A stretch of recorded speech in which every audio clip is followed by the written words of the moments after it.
Greatest shooter of all time.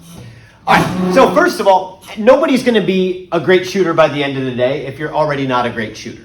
But every one of these tips are something that I kind of learned along the way. Were given to me at clinics I either paid for, from my dad, who really kind of taught me everything I know about basketball. He was a very, very good coach, to be honest. And, you know, just some of the coaches I've had over the years and working with kids over the years. My basketball background, basketball is my favorite sport. Okay, it's my favorite sport to play. I played all through my, high school career. Now, obviously, a guy that's 5'10 and not super duper fast doesn't always get to the next level. And it's funny because now that I'm kind of consider myself a pretty good shooter, I wasn't really allowed to just pull the trigger in high school, like let it fly on a fast break. The game has changed quite a bit. Back in the day, if you shot threes, you better make the first one or your coach ain't letting you shoot a second one. Now, with all the data and numbers that they plugged in, they've really kind of figured out three-pointers is it's more bang for your buck. It's because you could miss a few more percentage-wise, but that extra point you get each time, they're willing to live and die with those consequences. So the three-pointer has really kind of come into the game. When my dad played, there was no three-point line. The three-point line was instituted, I believe, in maybe like 86, 87, something like that. So when you hear about, really old like NBA records, for example, like Wilt Chamberlain scored 100 points in an NBA game once, there was no three-point line. So every single basket was a 2 or a 1-pointer from the foul line.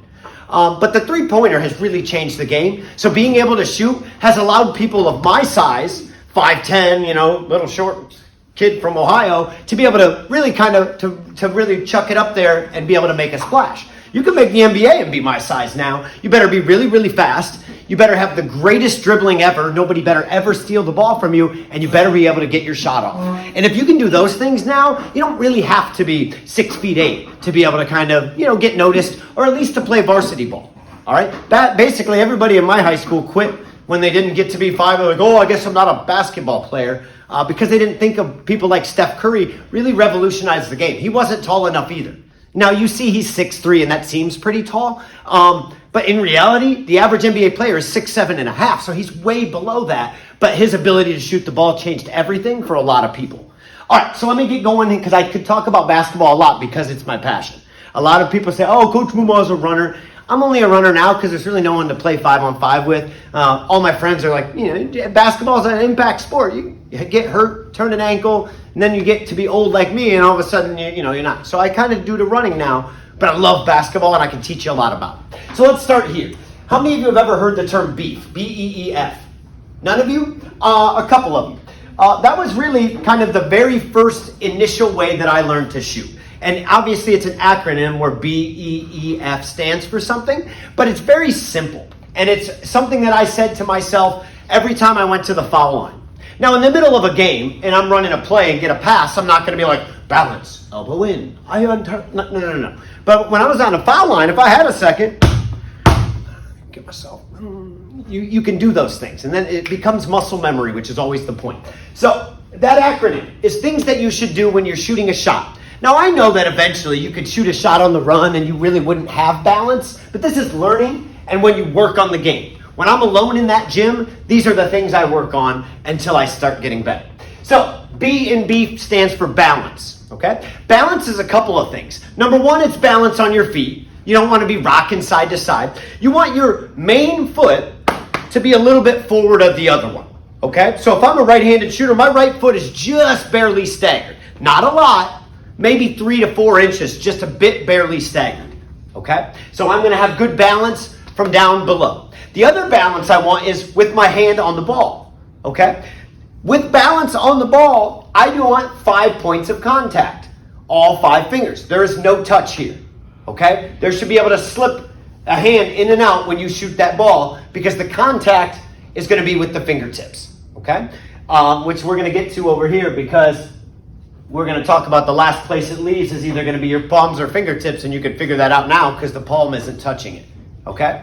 Now, the other thing, I try to get balance. If I have a choice and I'm just standing there shooting, I use the channels of the basketball to put my lead finger, the last thing that's going to lead, because it gives me a little bit more grip. If I try to palm a basketball, I always do it in those channels because it gives you a little bit more grip.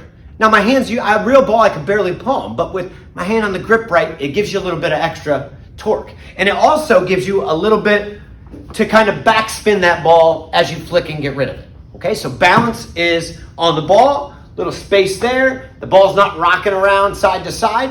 Balance is this other hand being on the side so it doesn't fall off. This is a guide hand. Not any power comes from this. You'll see me shooting around a lot with one hand. That's because this one's just here for guiding and to get fouled. Okay? And then balance from down low. Moving on in B, the E, eyes. You have to be a two-eyed shooter. What does it mean to be a two-eyed shooter? That means in a good actual shooter, the ball should be above your eyes. Because if the ball, obviously you're not going to want to shoot from down here and you can get blocked very easy. But a lot of people I see, they'll put the ball right in front of one of their eyes. You want to be a two-eyed shooter. That means the ball's got to be up here.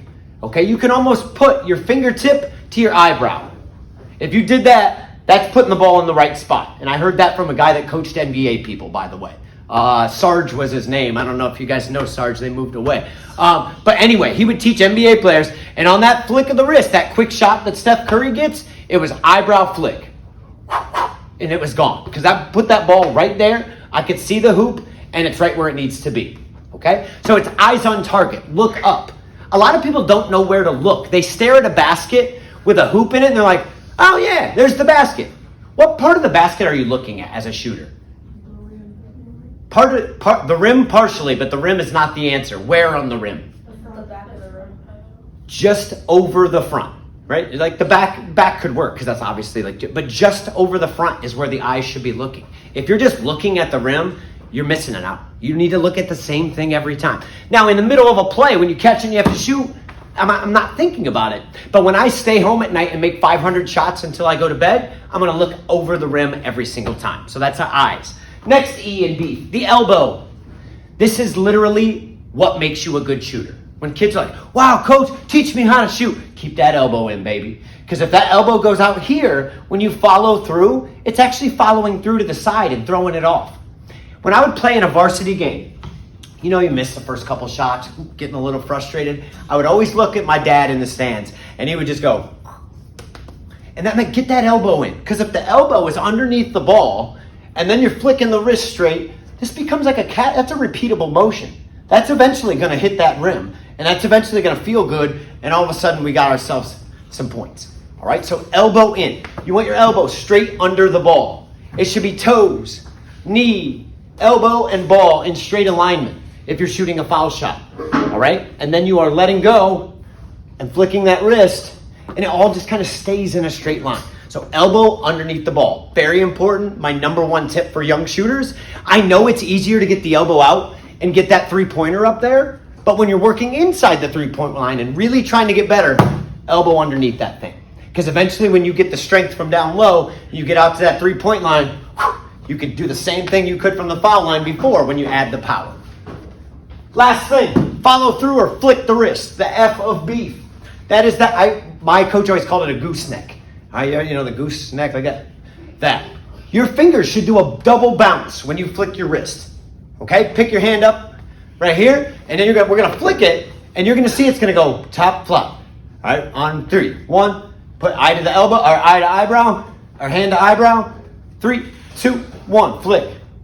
If you did slow motion right there, you would see, because that's me giving it a little bit of a violent toss, right in the camera. A little tap, tap. You got to get that little work there. Now, sometimes when you're walking on the street, that's not very cool. But when you're on a basketball court, let that thing ride, man. I love going down the court after I made that three, letting that thing up there just a little extra second to tick the crowd off. But the real reason is so you flick that wrist, that gets the backwards rotation, and all of a sudden where you were looking, everything's perfectly aligned, backwards rotation, flick, and it's right in that hoop. Okay? Let's move on. A couple things and we'll get you out there to shoot. Number one, we've talked in every sport so far. Pitching a baseball, throwing a football. Where does power come from? Legs, or what part of planet Earth? The ground. You've got to start with the ground, build from your legs. All right? So being able to shoot well obviously means you've got to push from the ground. Now, you've got to release at the top of your jump. But a huge mistake middle schoolers make is they hold it an extra tenth of a second, and if you do slow motion, they're actually coming down when they shoot, and they're taking away their power. Okay? That's why you got to video yourself. Video, make sure you let it go on the way up. On the way up. Add the ground's power. Go straight up through that knee, elbow, and the ball. All right? So make sure that the power comes from your legs and the ground. Number 2, ball should leave your blank last. What part of this arm should the ball leave last? Point to it on yourself. Which one? Be specific. Middle. Is it middle or pointer? Because it's one of them two. It's kind of your. I say your pointer, but really, it's hard to not have both at the same time. So those two really got to be in alignment. So let's just say we'll call it for a test. We're going to say your pointer finger, right? Because that's the one I'm putting back to my eyebrow and getting the double bounce. Last thing, the ball should be resting. Fingertips or the palm? Fingertips, exactly. Okay? Now, none of you are going to be better by following this. If you go out to that gym, and this is what frustrated 11-year-old Justin Mumal, and by the end of the thing, I'd have been like, yeah, that was stupid. I'm going to shoot my way. I'll make more. It's not about making more today. It's about by the time you get to high school, if you're shooting the ball right here, somebody 4 foot tall can block your shot by going like that. But if you're jumping 18 inches into the air, having it above your head, all of a sudden your shot is leaving from 7.5 feet in the air.